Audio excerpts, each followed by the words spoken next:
I got a confession to make. Last night, leading into this 1 year of tracking sleep anniversary video, I had a pretty shitty night's sleep. But it was all for you. It was a totally selfless effort to really immerse myself in the role leading up to the big talk today. You know? Come on. Okay.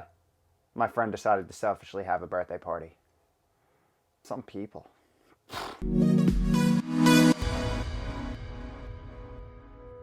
Guys, what is up? Welcome back to another week of How to Health. Get your Z's edition. My name is Kevin. I run liftandbalance.com, where we take aim at all things health and do it in an odd, weird, strange, and highly sarcastic manner. This week, or last week really, marks the full 1 year anniversary of me getting this little nifty ring, the Oura ring, and being able to track my sleep every single night, have the data at my fingertips. So I thought it'd be kind of cool to put together like a little overview of what exactly I learned from these insights over the year, how I used all this data to implement change, and some other cool things like how doing certain things at certain times affect your sleep. We'll get there. But first, we've covered sleep in a number of different videos throughout the year, talking about things such as how not to sleep and how different eating protocols affect your sleep. You can check out all those videos, all that content, links below. You'll see some cards up around here. But like I said, it's been one full crazy How to Healthin' year that I've been tracking my sleep. And first and foremost, I have to give myself a little pat on the back. Do this shoulder too. Not because I successfully tracked my sleep for the last 12 months and a week or two, but because somehow, some way, by some act of God, I didn't lose this thing. I mean, I was hiking mountains in Washington, surfing the beaches of Costa Rica. I was in Las Vegas, not once, but twice. And this ring stayed with me the whole entire time. Oura rings should give out medals for these kind of things. We should get achievement awards, something. Someone tell me good job in the comments. Come on. I have no clue how it happened, but I did it. That was the first major feat that I needed to overcome to be able to even do this video, which we got there. We got there. Mission accomplished.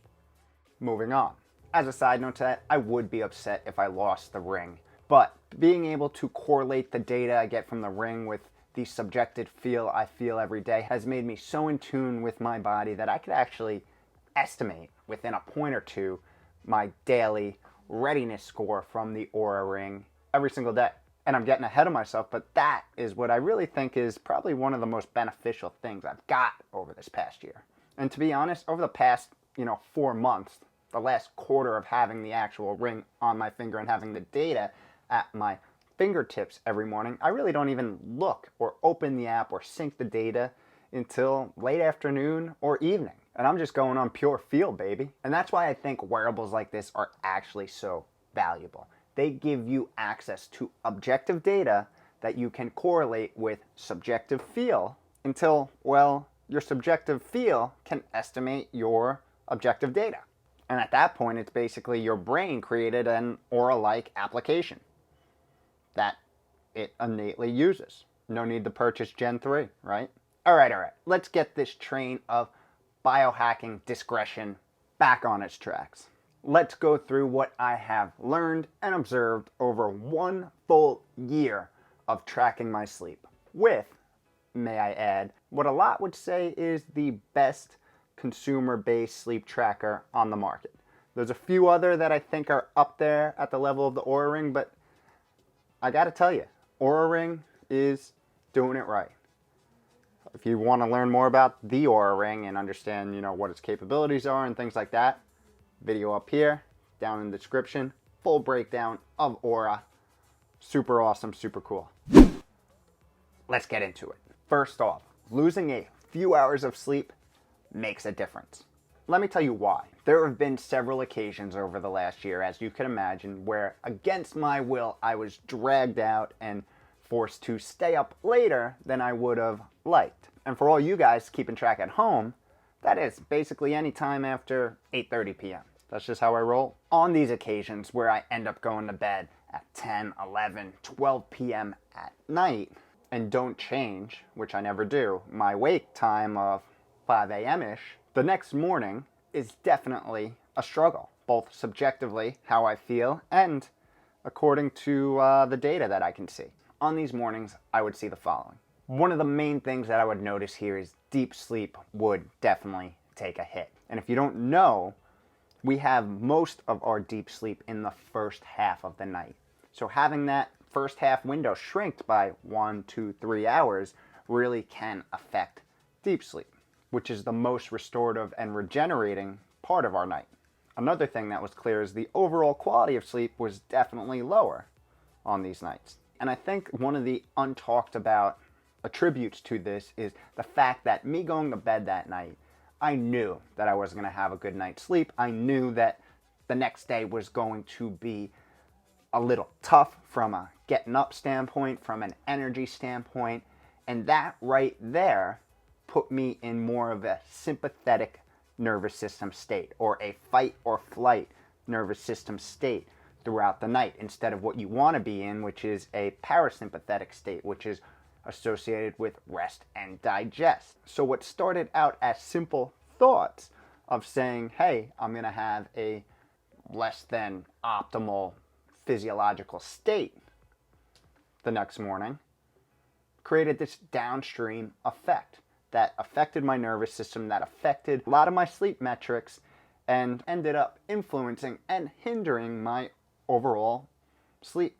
It does, in fact, go that deep. But there is somewhat of a fix when you find yourself in this scenario. It could help you after any bad night's sleep that you might have had. And no, it is not caffeine, it is not coffee, it's movement. A little 15 minutes of stretching, a little 15-minute yoga flow, a little 15-minute walk will get your circulation moving, it will get your lymphatic system moving, it will kick your body into a woke state. My 15-minute flow has saved me every time that I experience one of these nights. Better than coffee every damn day of the week. You could still have coffee though, just a little later in the day.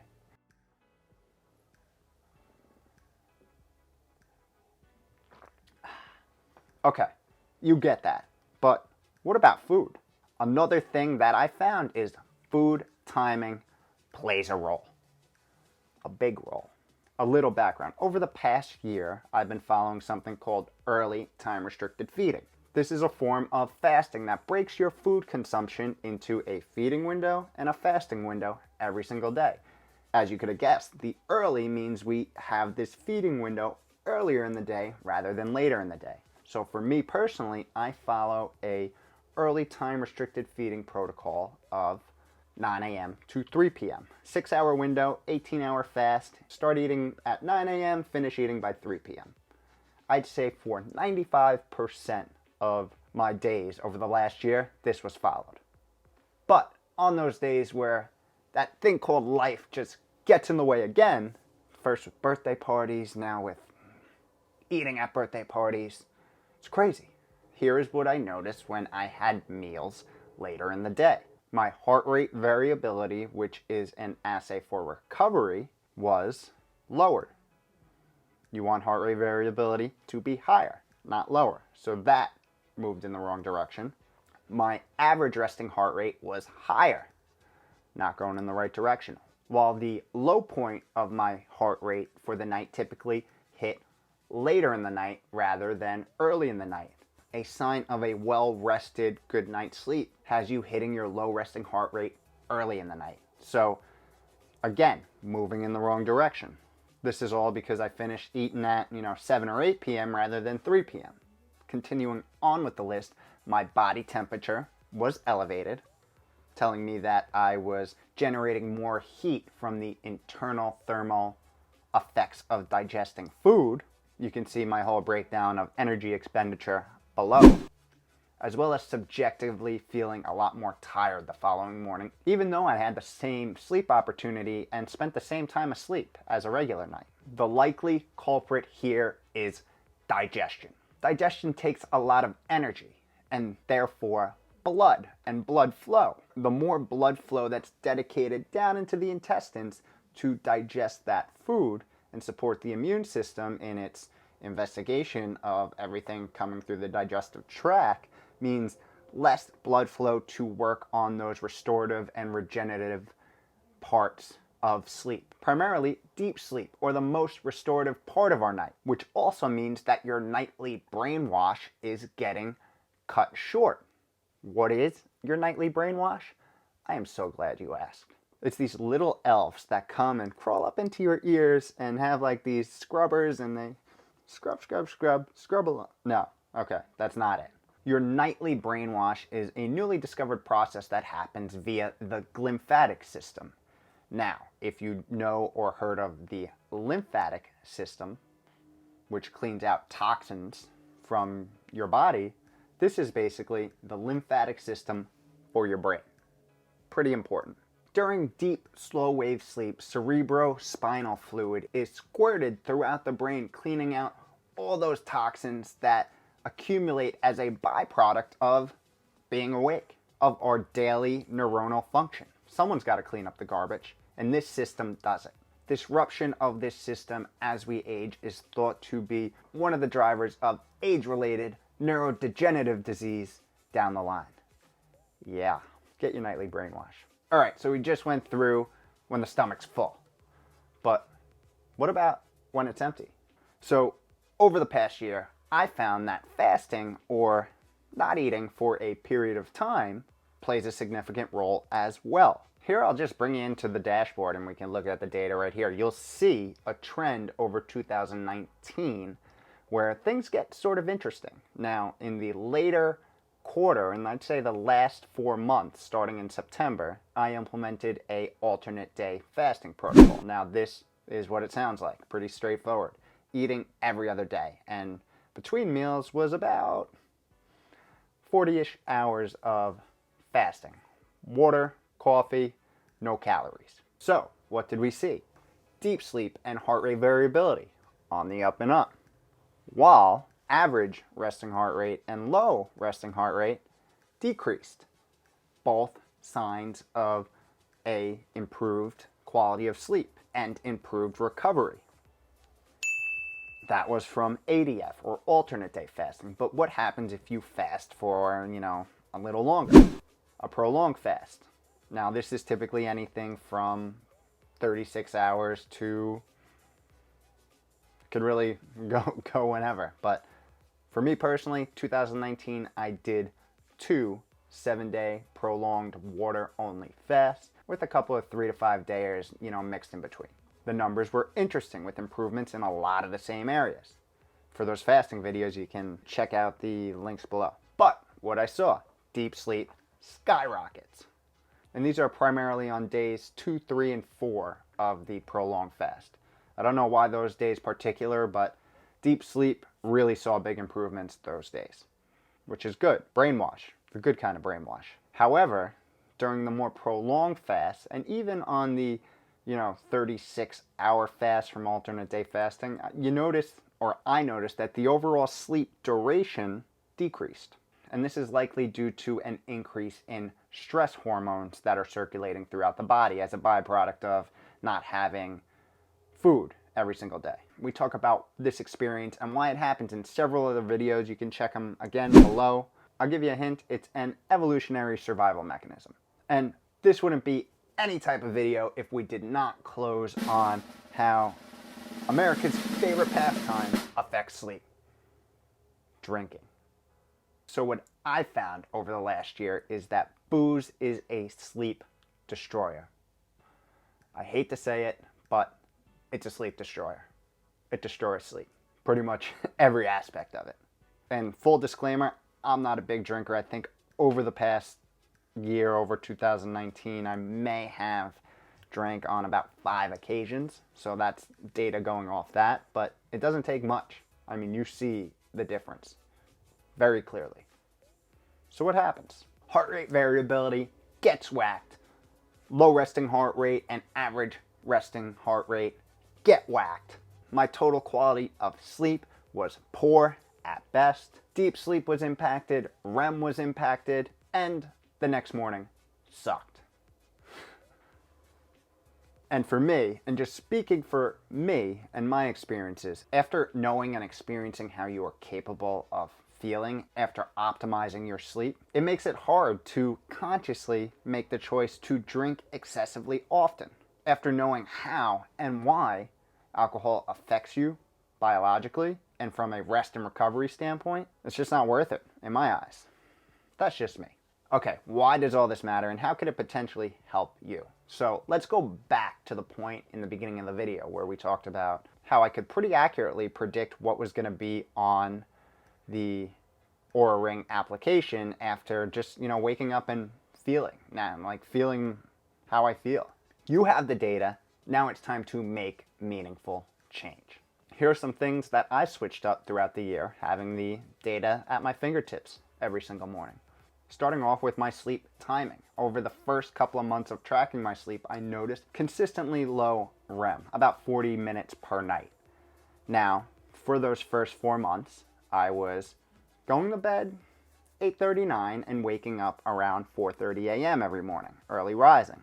Now, knowing that you get more REM later in the night, I made the conscious choice to push back my wake up time to about 5:15, 5:20 every morning. This was me taking that objective data and making meaningful change. As a result, I did see a slight increase in REM. Another thing I did was I actually moved my bedtime a little bit earlier. This was because I noticed that my sleep opportunity and my sleep efficiency, which was the amount of time I spent in bed and the amount of time I actually spent sleeping, wasn't where I wanted it to be, where I thought I could benefit the most from. So extended that window a little more. And this is an ever-going, continuous tweaking that's going to happen, especially as you continue to experiment with different things such as intermittent fasting, time-restricted eating, and all that good stuff. Activity late at night, which is one we didn't talk about because I work out in the morning and not at night, but that does affect sleep. If you work out right before bed, you have elevated body temperature, and it could definitely affect and impact your sleep. So that's something to keep note of, even though I haven't personally toyed around with it much. It's something that definitely plays a role. With the amount of wearables that are out there these days, a lot of them do multiple things. So if you have access to something that gives you some sleep data, I suggest that you start looking into it and start using it and seeing how you can implement beneficial change. If you're looking for something more focused and robust on sleep, something like the Oura Ring could be beneficial for you. And it's just awesome to learn about your body, to see how things such as timing, food, no food, stress, all affect your night-to-night quality of sleep. And with this deep, innate learning and objective data that you have at your hand, you can start to really get in tune with your body and understand where you're at just by feel alone. It's pretty amazing. So there it is. Sleep is literally the foundation of all things health. It's essential for life. We can literally go longer without food than we can without sleep. That is crazy. So learning how to optimize it is an investment worth making. Oh, is it 1:55 already? The bedtime routine starts in 5 minutes. Good sleeping.